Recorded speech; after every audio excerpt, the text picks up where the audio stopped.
everybody, greetings and happy Friday. It's me, your songwriting partner, your co-producer, and as always, your friend Joe Seavey. And happy Friday, guys. And Friday is always our melody writing day. And we write a melody based on the night before's class, which is, picture this, is when I write a series of words based on a photograph that I give you. And then you have to write a chorus based on that. So the first thing that I want you to do, is to know what a melody is, first of all. A melody is a tune, the tune in which a song is sung, right?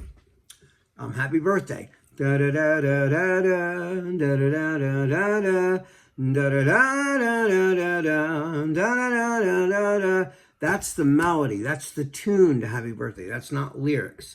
Lyrics are words. Melody is the tune. So tonight it is our job, based on the words that I wrote the other day, we're going to write a melody. How do we even start a melody? How do we even go about that? Well, I'll tell you from me how I started, because I'm a singer, right? And I'm a songwriter. So I already know my voice pretty well. So I know what keys are good for me. Now, let's just say, once I write this melody, I always try to be, here's another thing I want to tell you guys, all my songwriting people out there. I always try to write non-gender specific. And you want to know why?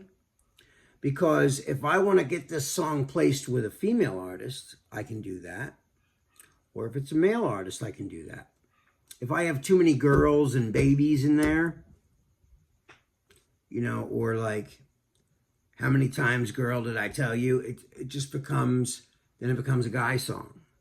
I like to write as gender non-specific as possible. Now, I have written for, a certain gender, but like, it just doubles your chances of getting your song placed with an artist, because if you only write it for a guy, then you could be missing out on some new up-and-coming chick who's a great singer, and she's not going to want to do the song because it's too gender specific. So I just wanted to put that out there, just so you guys understand where I'm coming from. Anyway, so how do we even start, a melody? Well, I was explaining to you a little bit before. So what I do is, because I'm a singer and I know my voice, I know what keys are going to work well with my voice, I go with where my comfortable range is. Okay, so not too high, not too low for me. Okay, so the first thing I did after I looked at my lyrics, so I'm going to read my lyrics one more time so you guys so we can recap on the lyrics, okay? You're bringing out the best of the worst in me, and all your friends think that I'm the enemy. I know we can't erase the mistakes we made, but I'm hoping we move on and the scars will fade. We both made mistakes, but I'm hoping we move on and the scars will fade, because we both made mistakes, and I'm hoping we move on and the scars will fade. So that's my chorus, okay? It's like a breakup song. So because of the theme, it's already got to have like a melodic sadness to it, because it's a tragic sounding set of lyrics. The melody should reflect that tragicness. So the first thing I did when I created this was, I just heard, this is what I heard. I think about it, I start throwing ideas around. Now, all melodies are based off of scales. Scales are patterns, musical notation patterns that go ascending and descending, okay? When you write a melody, though, you're not just going up and down the scale, straight up and straight down. You're choosing and picking notes out of that scale, and you're moving them in such a way that it creates a whole entire new melody, okay? An entire brand new melody from just the scale. Like if you're doing a C major scale, you're going... That's just a straight up C major scale, straight up, straight back down, right? A scale is not a melody. I mean, there's derivatives of it, but it's not really a melody. So, You have to pick and choose notes out of those. Okay, but not only a melody, but you have to have chords supporting the melody. But like, I'm always trying to write a melody so strong that you actually wouldn't need chords under it to support it and to have it sound melodic. What I mean by that is, a lot of people, when they sing the national anthem, there's no music under them. They just get in front of a microphone at a basketball game and go, "Oh, say, can you see?" You know, and go through the whole thing. There's no music under it. But you still feel the effectiveness of that melody. And you don't even need the music under it for it to be effective. The melody is very strong in itself. A lot of Christmas songs are like that too, you know. Silent night, holy night, all is calm, all is bright. You know, that you don't need the music to hear the melody. Okay, so that's kind of like when I write a melody, I try going for those kind of iconic melodies like that, but that they're catchy and they sound modern. They don't just sound like old classical based Christmas songs, or you know, or the Star Spangled Banner, but they're beautifully melodic. But I want to create beautiful melodic, but in a modern sense, because I'm working within the context of pop music, modern pop music, right? So so the first thing I did was I went, so that was the key, just so I can re-reference that key. So I went, "You're bringing out the best and the worst in me." Right, you're bringing out the best of the worst in me. And all your friends think that I'm the enemy. I just thought that was pretty, right? So, well.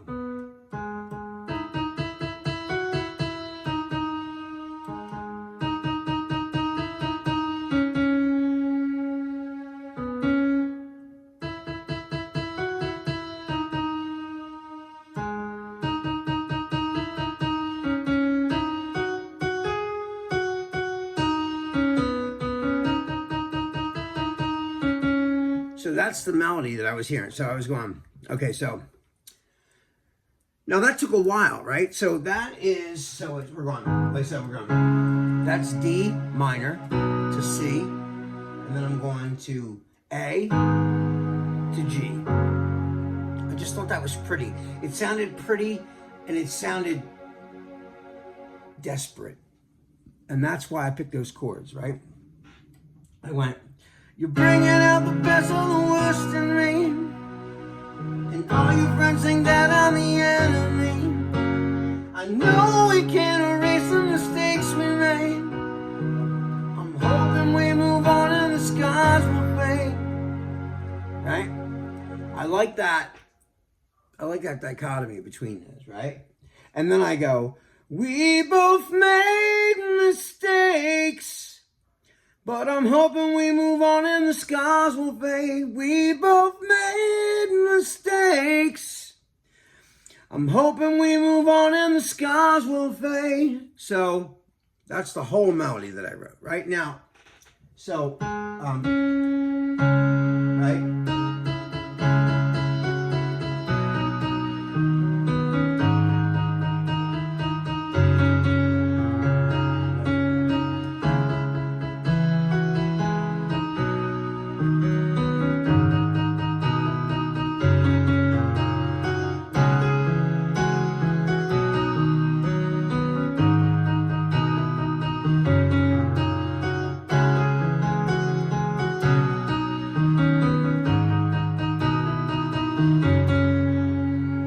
That's the whole thing. So you heard me, right? So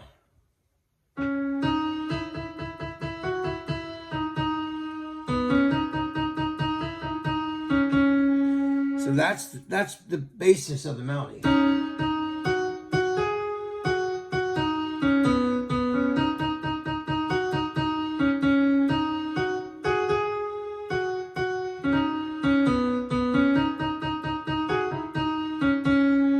So, "You're bringing out the best of the worst in me, and all your friends think that I'm the enemy. I know we can't erase the mistakes we made. I'm hoping we move on and the scars will fade. We both made mistakes. You know? So what I did, so if you had to trace that scale back to its original, you know, where I got that melody from is so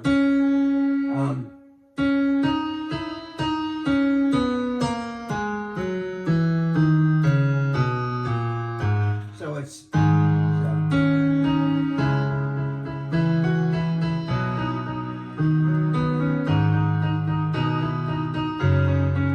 right, so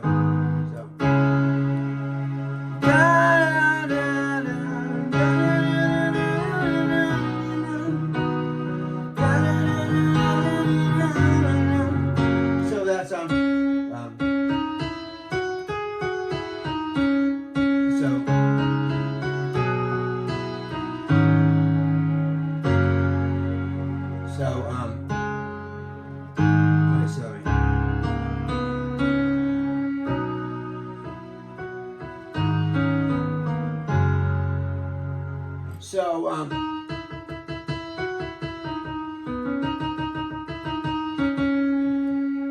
that is that's D minor. That's a D minor pattern. So the scales derive from that. So now I'm going to play you the whole thing in its entirety. I made a little track. So you know how I always do it. So here it is. You're bringing out the best of the worst in me, and all your friends think that I'm the enemy. I know we can't erase the mistakes we made, but I'm hoping we move on and the scars will fade. We both made mistakes, but I'm hoping we move on and the scars will fade. We both made mistakes, but I'm hoping we move on and the scars will fade. And there it is, guys. That's my whole chorus. All right, guys, that is all the time we have for tonight. This is your songwriting partner, your co-producer, and as always, your friend, Joe CB. I love you guys. Be safe. Have an awesome, amazing weekend, and I will see you guys on Monday. Peace.